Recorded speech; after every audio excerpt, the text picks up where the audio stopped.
আজি 20 মে সমগ্ৰ ভাৰতবৰ্ষতে ঔষধ ব্যৱসায়ীসকলে বন্ধ পালন কৰিছে আৰু এটা কথা আপোনালোকক ক'ব লাগিব, আমাৰ সংগঠনটো 3স্তৰীয়া all India basis chemist and drug association of India, chemist and drug association of Assam আৰু নগাঁও জিলা ঔষধ ব্যৱসায়ী সন্থা।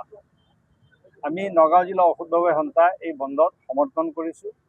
সেইকাৰণে যে অনলাইনৰ যিটো ব্যৱস্থা চৰকাৰে আজি মানে অনলাইনৰ যোগেদি যিটো মেডিচিন ছাপ্লাই কৰিছে ডিপ ডিছকাউণ্ট দি পেলাই তাক তীব্ৰ বিৰোধিতা কৰিছোঁ।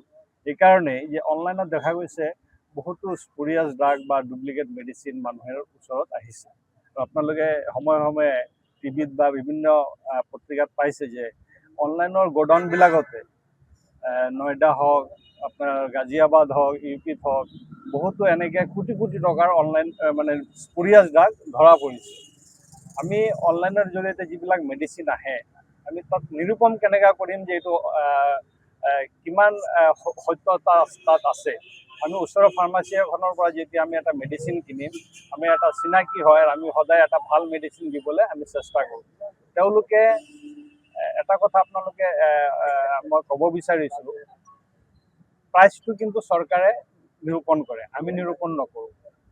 আমাৰ যিটো প্ৰফিট মাৰ্জিন হওক বা মেডিচিনৰ যিটো MRP হওক, এইটো চৰকাৰেহে নিৰূপণ কৰে। তাত এটা আপোনাৰ NPPA বুলি এটা সংস্থা আছে, individual national price authority of India, তেওঁলোকেহে আপোনাৰ আমাৰ যিটো মাৰ্জিন ৰিটেইলাৰৰ 16 to 20 আৰু হ'লচেলৰ 8 to 10% মাৰ্জিনটো নিৰূপণ কৰে। তাৰ ওপৰত অনলাইনে কেনেকৈ 50%, 60% দিব পাৰে, তাত এটা সন্দেহ থাকি যায়। আমি প্ৰত্যেকখন নাৰ্ছিং হোমত এখনকৈ ফাৰ্মাচী খোলা আছে।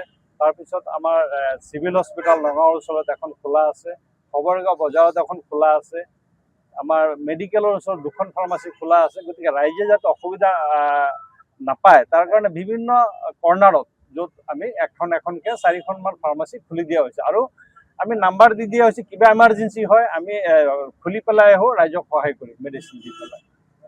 জিলা ভিত্তিত আমি তেনেকুৱা ইমাৰ্জেঞ্চি পেচেণ্টৰ যিখিনি হ'ব তেনেকুৱা কাৰণে আমি সুবিধা ৰাখিছোঁ যাতে তৎকালীনভাৱে আমি তেওঁলোকক সেৱা কৰিব পাৰোঁ। সেইকাৰণে আমাৰ যিবিলাক মেজৰ পইণ্ট যেনে ধৰক চিভিল হস্পিটেল, মেডিকেল কলেজ, এইবিলাকত আমি ফাৰ্মাচী সেইমতে 2খন এখনকৈ আমি খোলা ৰাখিছোঁ।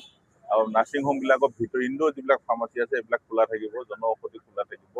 তাৰপিছতে আমাৰ তেনেকৈ ঠিক ঠায়ে ঠায়ে কিছুমান চেণ্টাৰ পইণ্টত আমি 2-এখনকৈ খোলা ৰাখিছোঁ। আৰু আমাৰ বেনাৰবিলাক আমি যিবিলাক পোষ্টাৰ যিবিলাক মাৰিছোঁ তাত আমি ফোন নম্বৰ দি দিছোঁ। যদি কিবা কাৰণত কেতিয়াবা ইমাৰ্জেঞ্চিটো কেতিয়া আহে কোনেও নাজানে, কেতিয়াবা যদি হয় তেতিয়া আমি সেইমতে ব্যৱস্থা গ্ৰহণ কৰিবলৈ আমি প্ৰস্তুত আছোঁ।